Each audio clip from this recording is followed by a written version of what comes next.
Well, good morning, everyone. It is good to be together with you today. My name is Ken. I am another one of the pastors here. I'm excited to follow up that beautiful welcoming back of Matt Pardee today. As Brian said, we are continuing our series that we've been in called Journey to the Cross. And if you've been with us, you know that this series is really just all about remembering some of the most significant moments in Jesus' life leading up to Good Friday and Easter. And so we've looked at a lot of them thus far. We looked at Jesus' triumphal entry. We celebrated Palm Sunday just a little bit early as a church.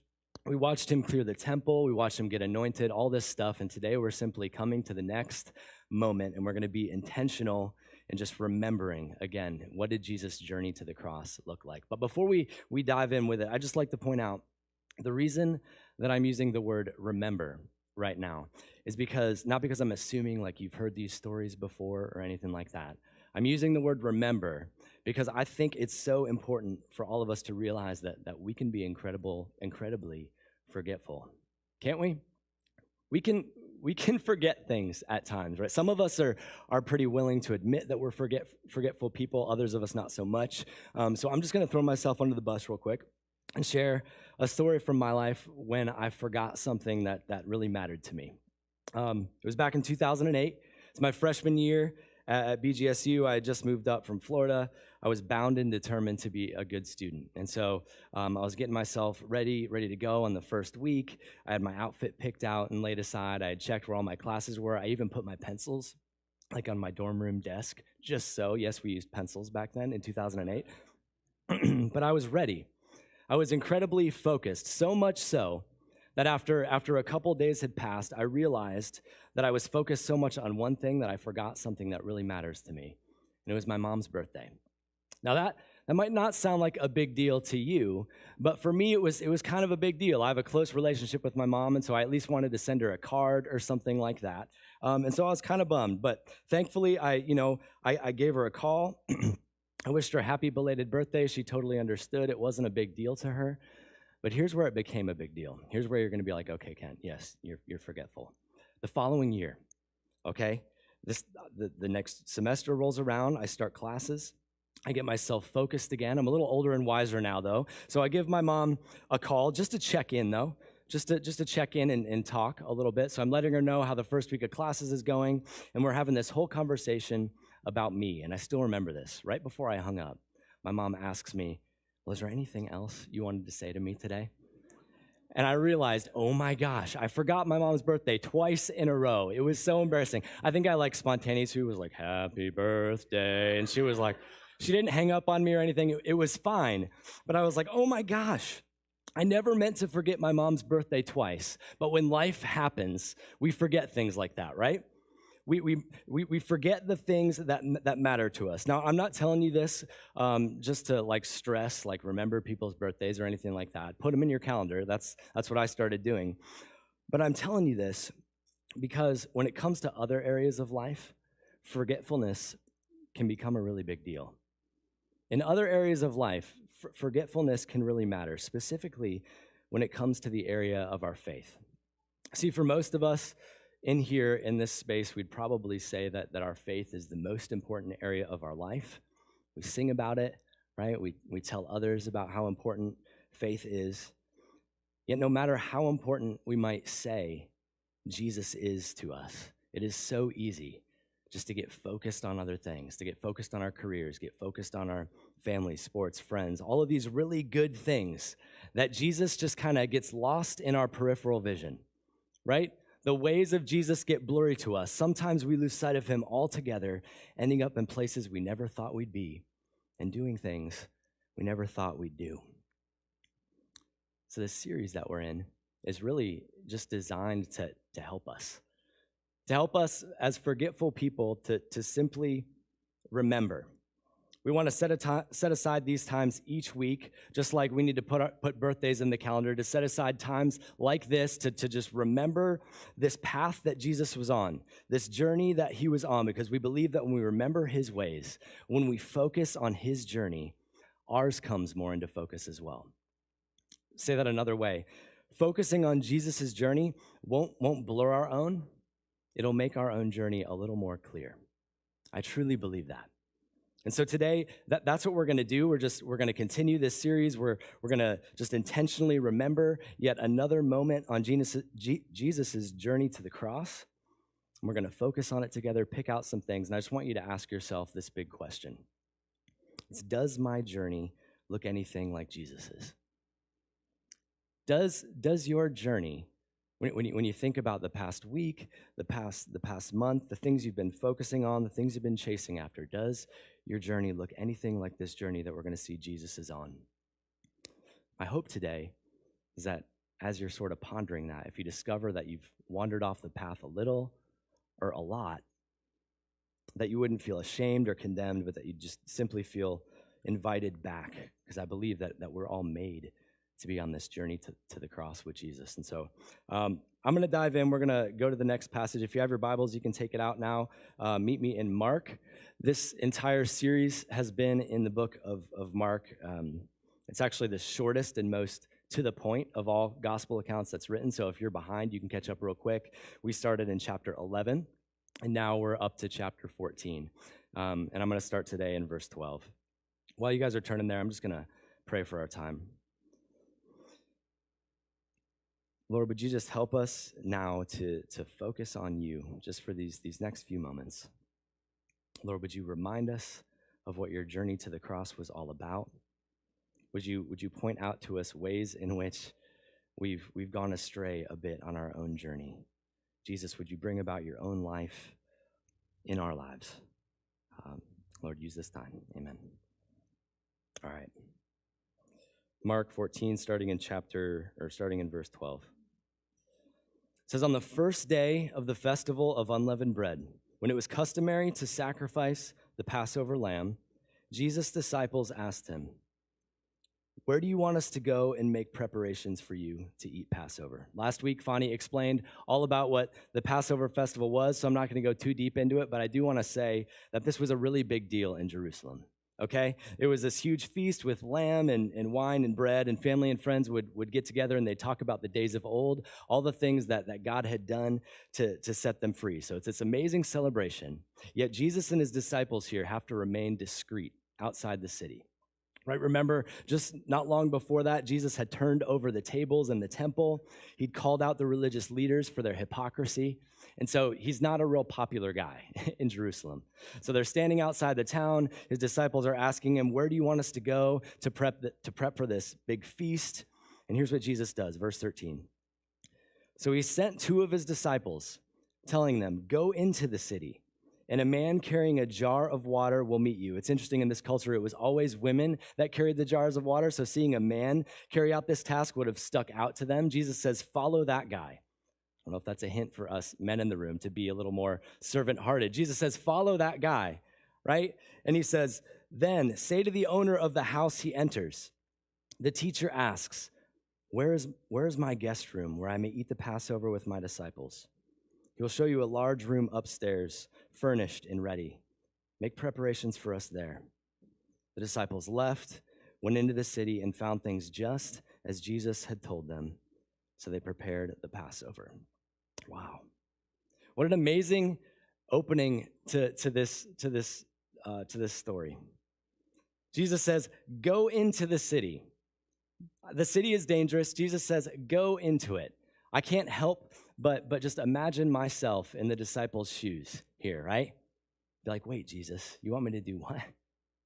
Like, are you aware of what could happen to me if I get caught? You want me to go into the city? Are you sure I'm ready for that kind of a job? And yet, the disciples don't express any of these concerns, do they?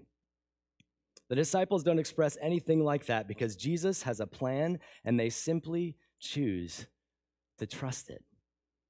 And that's the first thing I want to point out about this journey that Jesus is on, is that it requires trust. Jesus' journey required trust. I love the plan Jesus shared with the guy in the water, with the water jug and stuff, but I'm not sure that would have been enough to convince me to go into this dangerous city. And I don't think that was enough really for the disciples either. I don't think that's the reason they decide to trust him so freely and willingly. Most likely it was something else. I recently heard about this theological concept that's woven throughout the scriptures. It's called the already previous God, which basically means that wherever God sends his people, he's already been there. He's already been preparing a way beforehand, before they get there. The disciples probably would have been aware of this because they were brought up with the scriptures. And time and again, this concept shows up, right? In Exodus, God goes before his people by cloud and by fire and through the sea, right? He makes a way where there is no way. Isaiah 42:16, God says things like, I will lead the blind by ways they have not known. Along unfamiliar paths, I will guide them. Throughout the Bible, God reveals himself as one who goes before his people and makes a way where there is none. And so I cannot help but wonder if the reason that the disciples decide to trust Jesus so freely and willingly is that they're beginning to see that the God that they grew up hearing about, the God that prepares the way, and Jesus are one and the same. They're beginning to see that Jesus and this God they had always heard about that prepares the way ahead of them are one and the same. I think this is why they trust him so willingly. Choose not to be bound by their own concerns with this dangerous place, but instead trust that Jesus had prepared the way before them. And I think all of us would be better off if we trusted God a little more like that, wouldn't we? When we see an opportunity to help someone around us, to share our faith with someone at work, among our friend groups or our family, whatever, not to say, nah, I'm not equipped enough. I don't know enough Bible enough to do that, right? Or not to say like, oh no, this person's like way too far gone. There's no way that this would work. But instead to ask ourselves, could this be an opportunity that God has prepared? Is it possible that God goes before us in life and prepares opportunities for us that go beyond what we could ever ask or imagine? Is that possible? Jesus' journey involves us looking for these moments just like the disciples, choosing to simply trust that God is at work. When you think about your journey, does it look like this? Does it look like a journey of trust in God? Or are you simply leaning on your own understandings, resting in your own gift mix, whatever?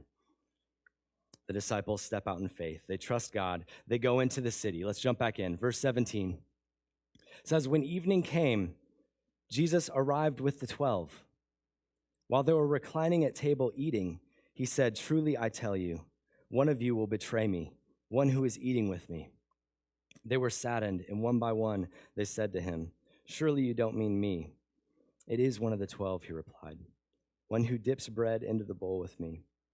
The Son of Man will go just as it is written about him, but woe to that man who betrays the Son of Man. It'd be better for him if he had not been born. Jeez. I've had some stressful conversations over dinner before, but this is really intense. We see the disciples finally made their way safely into Jerusalem. They avoided getting caught. Now they're finally reclining. They're eating. They were probably on such a high, and then out of nowhere, Jesus comes in and drops this really heavy news about his betrayal. And it's actually really significant what he's saying, right? On the one hand, we see that there's this divine mystery that Jesus points to, right? There's this tension between God's sovereignty and human responsibility, that Jesus would go as it had always been written about him, that was going to happen. Yet at the same time, the person who carried out his betrayal would be held accountable for this sin. Theologians have marveled at this for centuries, the relationship between free will and divine providence. But the truth is, we're not meant to get caught up trying to solve this mystery, but instead we're simply meant to yet again put ourselves in the shoes of the disciples and examine our own hearts. So let's do that just for a second. Imagine with me that Jesus is physically here with us now at this church. We're all real pumped about it. We invite the band to come back up and we just start singing songs about him. And in the middle of that, Jesus just butts in and tells us that no, one of us is going to betray him. And at that point, we all start just commenting to Jesus, surely you don't mean me. Now, I want you to ask yourself just this rhetorical question. Why wouldn't it be you? What would you use to back up that statement? How do you know that you would not be the one to betray Jesus?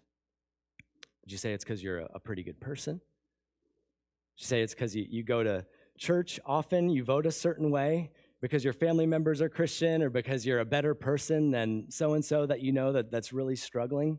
Surely you don't mean me, do you, Jesus? Yet it's interesting. When the disciples ask that question, Jesus doesn't answer it, does he? He just lets it hang in the air. In fact, verse 18, he says, it's one who's eating with me. It doesn't make him feel any better.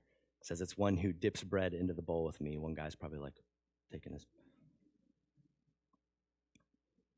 Jesus does this type of thing a lot, where he gives these warnings that are meant to sort of cause us to check ourselves, cause us to humble ourselves. So the second thing I want you to see about this journey that he's on is that it required humility. Jesus' journey requires humility. See, the reality is that all of the disciples were more like Judas than they cared to admit. Okay, sure, yeah, Judas was different in that there was the, persistent and willful rejection of Jesus, but even if the disciples weren't there, they still denied Jesus eventually, didn't they? Right at the crucifixion, Peter denies Jesus 3 times. Once he claims that he never knew Jesus at all. Others flee and run off before they could even get questioned. The disciples were more like Jesus than they cared to admit, and I think sometimes we are as well. Oftentimes when we're confronted with our sin by a brother or sister in the faith, or we're brought face to face in our sin through conviction, whatever, we can be so quick to defend ourselves, so quick to get defensive, to explain why we did X, Y, Z, explain why we're better than this or that person, or well, we did this thing in the past, or we go to church and so it's okay. But Jesus here shows us that these things don't really count for much, do they? That he doesn't really care about our spiritual resumes. See, the journey that he was on required something else. It required humility. Is that a posture that you would say exists in the journey that you're on? Are you quick to humble yourself? Are you quick to get defensive when you're confronted with your sin? We desperately need to allow passages of warning like this to humble us. And I believe that that's what most of the disciples did in this moment. So let's keep reading. I imagine after this time, there's sort of like a different vibe around the dinner table. It maybe feels a little more heavy. Everybody's wondering, man, is it going to be me? Here's what happens. It says, while they were eating, Jesus took bread, and when he had given thanks, he broke it and gave it to his disciples, saying, "Take it. This is my body." Then he took the cup, and when he had given thanks, he gave it to them, and they all drank from it. "This is my blood of the covenant, which is poured out for many," he said to them. "Truly, I tell you, I will not drink again from the fruit of the vine until that day when I drink it new in the kingdom of God." It says, when they had sung a hymn, they went out to the Mount of Olives. See, in this final section, we see that the essence of the journey that Jesus is on is selfless. That he was going to give himself for us. Even though he knew the disciples were going to deny him, even though he knew that Judas was going to betray him, even though he knew that you and I would forget him at times and would wander off the path, he willingly and sacrificially plans to give of himself for our sake. Jesus' journey is selfless. Now, obviously, there's a lot happening in this passage, right? Like this is obviously where one of the places, at least, where we get our idea for communion from as a church. Also in Luke, when Jesus says, "Do this in remembrance of me," and in other places, we get our ideas for communion. So there's honestly a whole sermon just in this section that we could give. But for now, I just want to point out 2 things for us about communion. 2 things. First, is that communion is meant not just for us to go through the motions, but for us to examine our own lives. It's meant for us to pause and examine our own lives. Oftentimes when I think about the journey of my own life, selflessness isn't exactly the word that comes to mind. There's another self word that does, but See, I often get focused on me, my goals, my dreams, all this stuff. I get so caught up in it that I lose sight of what this journey is meant to look like. And this is what happened to the church in Corinth. If you remember, in 1 Corinthians, Paul says to them that their meetings are doing more harm than good. That when they took communion, they had no plans of examining their own hearts. They were divided, full of comparison. The rich were taking advantage of the poor. Some of them were even getting drunk during communion. This is why Paul in 1 Corinthians 11:27 says, "Whoever eats the bread or drinks the cup of the Lord in an unworthy manner will be guilty of sinning against the body and blood of the Lord. Everyone ought to examine themselves before they eat the bread and drink from the cup." You see, time and again in the scriptures, we're reminded that it's meant to be a selfless examination, that it's selflessness that defines the journey to the cross. That if we want to commune with Jesus, we need to meet him there. If we've wandered off the path, we need to prayerfully ask God to forgive us and to help us make our way back, to bring about the life of Jesus inside of us more and more. Communion is meant to be deeply spiritual and reflective. That's the first thing.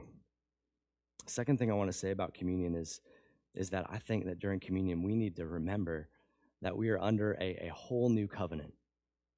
We're under a whole new covenant.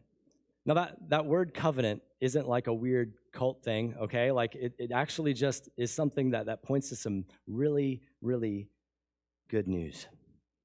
Jesus said his body was broken for us. His blood was a covenant poured out for many. It's this huge statement. And the prophet Jeremiah had spoken about this years before. Jeremiah 31, he said, "The days are coming, declares the Lord, when I will make a new covenant with the people of Israel and the people of Judah. It will not be like the covenant I made with their ancestors when I took them by the hand to lead them out of Egypt, because they broke my covenant, though I was like a husband to them, declares the Lord. This is the covenant I will make with the people of Israel after that time, declares the Lord. I will put my law in their minds. I will write it on their hearts. I'll be their God. They will be my people. No longer will they teach their neighbor or say to one another, 'Know the Lord,' because they will all know me, from the least of them to the greatest, declares the Lord." But get this last part. "For I will forgive their wickedness, and I will remember their sins no more." This is something amazing about this new covenant. Sometimes I don't think we realize the magnitude of the time that we live in now. That because of Jesus' sacrifice, God really forgives us, but that means that he chooses to remember our sin no more. Isn't that good news? He chooses not to remember. That means no matter how far you've wandered or wandered again, it's not as though Jesus holds the last time against you this time. He chooses not to remember. Some of us need reminded of that here today. It's good news. I think when we take communion, sometimes we only sort of remember that God forgives us. We take it and we think, well, God's probably still mad at me for the last time. He's still thinking about it. And so we hold on to guilt, we hold on to shame. But the scriptures are clear. Under this new covenant, God remembers our sin no more. In the Psalms, it says, as far as the east is from the west, that's how far he's removed your transgression from you. Do you know that about the gospel today? Do you know that in communion, we are remembering that God chooses not to remember? That's what we're doing in communion. And so here's what I want to do right now. As I kind of wrap things up, I'm going to give you an opportunity to do communion like this. We do communion often here as a church, as you know. So as always, I'll pray. The band will come back up, and you can make your way to the back whenever you feel ready. But I just want to say for today, please just take some time. Take some time, reflect. We're giving you an extra song's worth of time today to reflect and use this time. We just want you to ask yourself, in what ways have I wandered off this path? In what ways does my journey not match up with the journey that Jesus is on? Humble yourself. This is a good thing. humble yourself before the Lord. But then don't make the mistake of stopping there, right? When you remember your sin, don't allow yourself to be crushed by your sin. Under this new covenant, Jesus was crushed for you, right? He paid the penalty willingly and freely. That's why he came in the first place. Remembering the grace of God is what will transform us from the inside out. That's what will enable us to be the type of church that not only sings about the goodness of Jesus, but that lives like him for the sake of those who are around us. So let's do that together.